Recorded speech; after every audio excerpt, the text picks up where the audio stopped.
वृंदावन के निकट एक छोटा सा गांव था, जहां जीवन की लय धीमी और सुरीली थी।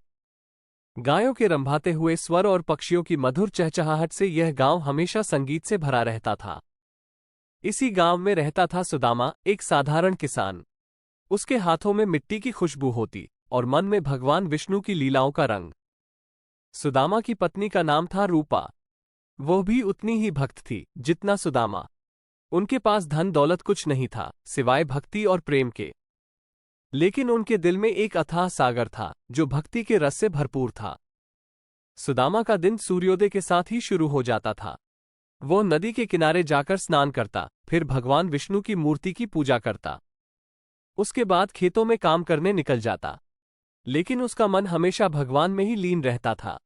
शाम होते ही वो वापस घर आकर दीप जलाकर भगवान की आरती उतारता। गांव वाले सुदामा और रूपा को देखकर मुस्कुराते थे। कुछ उन्हें पागल समझते तो कुछ आदरणीय दृष्टि से देखते, लेकिन सुदामा रूपा दंपत्ति को इन सब की परवाह नहीं थी। उनके लिए भगवान ही सब कुछ थे। एक दिन गांव में एक साधु आए। उनके चेहरे पर जीवन का अनुभव झलकता था। वो गांव गांव भ्रमण कर रहे थे। साधु की नजर जब सुदामा के घर पर पड़ी तो वो उनके पास आ गए। साधु ने सुदामा और रूपा का आदरपूर्वक स्वागत किया। उन्होंने सुदामा के चेहरे पर एक अद्भुत शांति देखी। वो बोले, हे पुत्र, तेरे चेहरे पर भगवान की छटा झलक रही है। मुझे लगता है तू विष्णु का परम भक्त है। सुदामा ने विनम्रतापूर्वक कहा, महाराज, विष्णु की कृपा से ही सब कुछ संभव है। साधु ने आगे कहा, लेकिन क्या तू सचमुच विष्णु को अपने प्राणों से भी अधिक प्यार करता है? सुदामा ने बिना सोचे कहा, महाराज, विष्णु ही मेरा सब कुछ है। साधु मुस्कुराए। उन्हें लगा कि अब समय आ गया है परीक्षा लेने का। अगले ही दिन सुदामा के खेत में सूखा पड़ गया। फसल सूखने लगी। सुदामा और रूपा बहुत दुखी हुए, लेकिन उन्होंने विष्णु का स्मरण किया। तभी एक व्यापारी आया और सुदामा के खेत को खरीदने की इच्छा जताई। व्यापारी ने बहुत पैसा दिया। सुदामा और रूपा ने पैसा लेकर व्यापारी को खेत बेच दिया। नारद जी ने दूर से ये सब देखा। उन्हें लगा कि अब समय आ गया है परीक्षा का अंतिम चरण। रात को नारद जी ने सुदामा के घर में आग लगा दी। घर जलने लगा। सुदामा और रूपा घबरा गए, लेकिन उन्होंने विष्णु का स्मरण किया। तभी आकाश में एक तेजस्वी प्रकाश हुआ। भगवान विष्णु स्वयं प्रकट हुए। उन्होंने आग बुझाई और सुदामा के घर को नया बना दिया। भगवान विष्णु ने मुस्कुराते हुए सुदामा से कहा, हे भक्त, तेरी भक्ति ने मुझे भी चकित कर दिया है। तू सच्चा विष्णु भक्त है। सुदामा और रूपा ने प्रणाम किया। भगवान विष्णु ने उन्हें आशीर्वाद दिया और अंतर्ध्यान हो गए। तब से सुदामा और रूपा के जीवन में एक नई चमक आ गई। भगवान विष्णु की कृपा से उनके पास धन धान्य की कमी नहीं रही, लेकिन उनकी सादगी और भक्ति पहले जैसी ही बनी रही। वे अपने धन का उपयोग जरूरतमंदों की मदद करने में करने लगे। गांव वाले सुदामा और रूपा की उन्नति देखकर आश्चर्यचकित थे। वे समझ गए थे कि यह सब भगवान विष्णु की कृपा है। सुदामा और रूपा ने अपनी बढ़ती संपत्ति का उपयोग गांव के विकास में किया। उन्होंने एक स्कूल बनवाया ताकि गांव के बच्चे पढ़ सकें। उन्होंने एक कुआं भी बनवाया ताकि लोगों को पानी की समस्या न हो। सुदामा और रूपा की ख्याति दूर दूर तक फैल गई।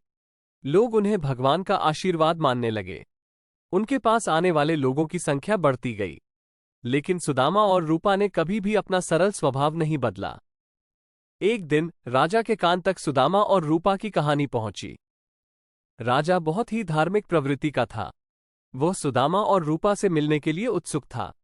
वो गुप्त रूप से गांव आया और सुदामा के घर पर पहुंचा। राजा ने सुदामा और रूपा को देखा तो अचंभित रह गया। इतनी सादगी और भक्ति देखकर वो भावुक हो गया। राजा ने सुदामा से कहा, मैंने आपकी बहुत सुनकर आ रहा हूं। आपकी भक्ति की कहानियां मुझे बहुत प्रभावित करती हैं। सुदामा ने विनम्रतापूर्वक कहा, महाराज, ये सब विष्णु की कृपा है। हम तो उनके सेवक हैं। राजा ने कहा, आपकी सादगी ही आपकी सबसे बड़ी ताकत है। मैं चाहता हूं कि आप मेरे राज्य में आकर रहें। मैं आपको पूरा सम्मान दूंगा। सुदामा और रूपा ने राजा का प्रस्ताव ठुकरा दिया। उन्होंने कहा, महाराज, हमारा घर यहीं है। भगवान की सेवा में ही हमारा जीवन व्यतीत होगा। राजा रामू की दृढ़ता देखकर प्रभावित हुआ। उसने सुदामा और रूपा को आशीर्वाद दिया और वापस लौट गया। सुदामा और रूपा का जीवन इसी तरह चलता रहा। वे प्रातःकाल भगवान की पूजा करते, फिर खेतों में काम करते। उनके पास धन दौलत था, लेकिन उनका मन हमेशा सादा ही रहा। एक दिन एक संत गांव आए। उन्होंने सुदामा और रूपा की भक्ति की प्रशंसा की। उन्होंने कहा, आप दोनों ने भक्ति की एक नई परिभाषा लिखी है। आप धनवान होकर भी सादा जीवन जी रहे हैं, ये बहुत बड़ी बात है। सुदामा और रूपा ने संत का आशीर्वाद लिया। संत ने उन्हें बताया कि उनकी भक्ति का प्रभाव दूर दूर तक पड़ेगा। सुदामा और रूपा की आयु बढ़ती गई, लेकिन उनकी भक्ति कम नहीं हुई। वे वृद्धावस्था में भी उसी जोश के साथ भगवान की सेवा करते रहे। अंत में एक दिन सुदामा और रूपा एक साथ ही इस दुनिया को छोड़ गए। उनके जाने के बाद पूरा गांव शोक में डूब गया, लेकिन उनके जाने के बाद भी उनकी यादें लोगों के दिलों में जिंदा रही। सुदामा और रूपा की समाधि उनके घर के पास ही बनाई गई। लोग आज भी वहां जाकर उन्हें श्रद्धांजलि देते हैं। उनकी कहानी पीढ़ी दर पीढ़ी बताई जाती है, एक प्रेरणा के रूप में। और इस तरह वृंदावन के उस छोटे से गांव में सुदामा और रूपा की कहानी सदियों तक जीवित रही। एक ऐसे दंपत्ति की कहानी जिन्होंने अपनी भक्ति से सबको प्रभावित किया।